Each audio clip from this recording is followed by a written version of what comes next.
One of the reasons I started making videos is because I don't believe being good at your job necessarily means you're really good at interviewing. In fact, there are a lot of people who are excellent at their job. When it comes to the interviewing component of their career, it's just not their favorite part.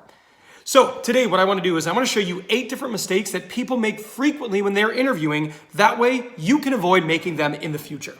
Let's go. My name is Ben White with Ben Talks Talent. I've got 11 years experience in interviewing, hiring, recruiting, and team building, and I am passionate about using my experience to help you become the best candidate possible so you can land your next job. Today we're going to talk about common interview mistakes that people make so that you can avoid them in the future. But before we do that, do me a quick favor, take 3 seconds, subscribe to my YouTube channel and hit that notification bell so you never miss one of my videos. And if you're watching this on LinkedIn, finish watching the video, but when you're done, do me a favor, head over to YouTube and subscribe to my channel there, hit the notification bell there, because I put up all my videos there, including ones that I don't even put on LinkedIn. So that being said, let's get into the video. The first mistake people make often is they don't ask enough questions.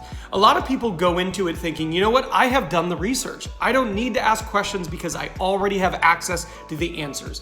The reality is though, asking questions isn't 100% about you getting information. It's also about demonstrating interest. It's showing that you've done research, you're interested in the role, and you are asking about it. So whenever you think about asking interview questions, understand that it's not just 100% about you gaining information, it's also about demonstrating interest. The second mistake that I see a lot of candidates make is they don't have a strong enough understanding of the role. They see a job description online, they're interested into it, and they apply. And then they take the interview without actually reading through it and preparing it. If you've watched any of my preparation videos, you'll know that I'm a big fan of printing out the job description, looking at the qualifications, and then in pencil, next to the qualifications, writing how you match up. If it says requires 5 years experience in sales and you have 9, I am a big fan of actually writing next to it, I have 9 years experience in sales. That way, as you go through, you familiarize yourself with the job description. It's a huge, easy mistake to not go into the interview with enough knowledge of what the job actually is. The next mistake that I think candidates easily make is they don't really hit that interest balance. So what does that mean? That means they don't demonstrate enough interest, right? They go into there and they're like, man, I don't want them to think I'm too interested, so I'm not gonna be too excited about this role. That way I can retain leverage and it'll help me when I get to the offer stage. The problem with that is if you don't show interest in the role, you may never get to the offer stage because they're not going to think you're interested. Now, on the flip side of that, sometimes candidates show too much excitement, too much enthusiasm. And the problem there, if you do that, it's going to make them think you are desperate. And that is going to take away some of your ability to negotiate leverage. And it might make them think, I'm not sure what's going on with this candidate. They just seem too into the role. I have concerns about them. You don't want that either. It is hard to do, but it's worth it to try to find that right balance where you're demonstrating just enough interest in the role. The next thing candidates don't do that they should all be focused on is quantifying their impact. One of the most powerful things you can do in a resume is talk about what you've done. What has been the financial ramification and impact of the things you have done in your previous roles. But it doesn't start and end in a resume. You can also do this in an interview. What I always challenge people to do is as they look at their career and they look at every stop they've had along the way, go and write down what the most significant thing you did at every single one, and then try to quantify the actual impact you had in the organization. That way, when you're interviewing and you're giving examples of some of the things you've done, you can make it real for them. It's not just I did this, it's I did this and here was the impact. Sounds much better, right? The next thing that candidates don't do enough is they don't craft their answers to solve the problems posed in the job description. When you read a job description, don't just read it as a list of qualifications and tasks. What they're actually asking you to do is solve a problem. There are things that they would like this person to come in and do for the betterment of the organization. When you're reading that job description, you need to think about that. And then when it comes time to interview, you need to interview with that in mind. Talk about your experience, talk about the things you've done, how they align with the job description, and how you can bring your problem-solving ability to their organization.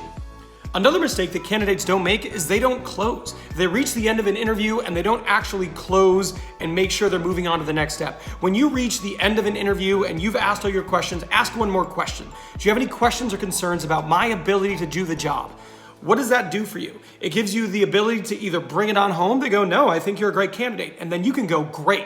Well, I'm very interested in moving on to the next step. Or they go, yeah, Ben, I actually have a concern about blank. And it gives you the opportunity to counter their concern you otherwise would not have. At the end of every single interview, it benefits you to close. One of the other mistakes that I think is really easy that people make, and most of the time they don't mean anything by it, but it's talking bad about previous bosses or previous organizations. Now, I know most of you watching this have probably been at a place where you thought they had a bad culture, or maybe you had a boss who was inattentive or didn't do the things you think that they should have done. But even though that's the case, it doesn't benefit you at all to bring it up. You don't want to be perceived as negative. Whenever you're interviewing, rule of thumb, just generally speaking, is be positive. Be positive about things. When they ask you what was the worst thing about this job, talk about an experience you wish you had had more of. Whatever negative prompt they give you, there is always a positive alternative. You need to look for the positive alternative. The last thing that I don't think potentially good candidates could do, but they don't do enough, is they don't use the information they gain in the first interview to make them a better candidate in the next interview. So what do I mean by this? When you go into an interview and you're asking questions, what do I need to accomplish in the first 365 days to make this a success? What did the last person who was in this role lack that would have made them more effective at this role? Whatever it is, when you're asking questions, you should be asking questions where you can internalize that information and it can help make you into a better candidate in the future. I've actually done a video on this. I think I did 7 interview questions that can help you become a better interviewer for the next round. You need to be thinking like that. When you're asking interview questions, it's not just about getting the answer. It's not just about demonstrating interest. It's also about getting information that can help you be a better candidate in the next round. Every candidate should be trying to do that. And there you have it. That is just about everything you need to become the best candidate possible.